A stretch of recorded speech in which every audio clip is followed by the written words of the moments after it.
Good evening, short story writers. Tonight we are back with the things to avoid when writing, how not to write or how to write or whatever, fiction. And tonight's tip, having gone over adverbs and adjectives and using or not using the passive voice, we are looking at length of sentences. And advice I read somewhere, which works pretty well, is to have two short sentences followed by a long sentence. Now this, again, does not apply in the speech patterns of characters. If you've got a fairly boring character who speaks in run-on sentences in a monotone which puts everybody to sleep, then you give them that kind of long sentence structure to bore their companions with. You may have somebody who's relatively breathless. They speak very, very fast. They speak in short sentences, and perhaps they don't even finish. Like they were saying, oh yeah, that reminds them, they may not finish a sentence. Short, choppy sentences would be part of delineating a character. But for you, for your descriptions of background to the action and even of action, then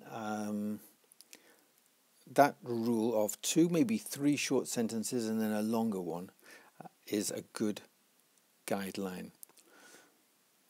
What is long? What is short? Well, if we take again an arbitrary figure of about 10 words, then 10 words or fewer or less would be a short sentence, and 11 words or more would be a long sentence. And that takes us on to the types of writing that you would be doing for action. There's action and description. And really the description needs to inform the action. So especially in a short story, you have anything between 500 words and maybe, say, 10,000.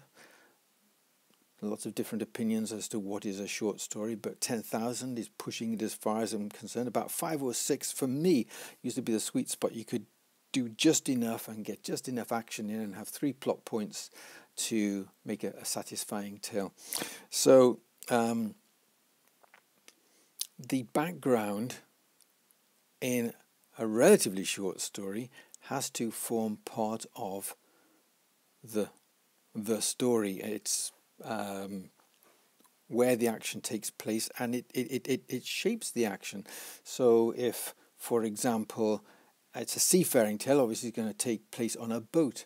If it's in a cave, then the cave is going to provide a certain amount of limitations and possibilities for the action to take place in a house, rather than, say, a police station or spaceship. Various things can happen in each setting which cannot happen in others. Okay, I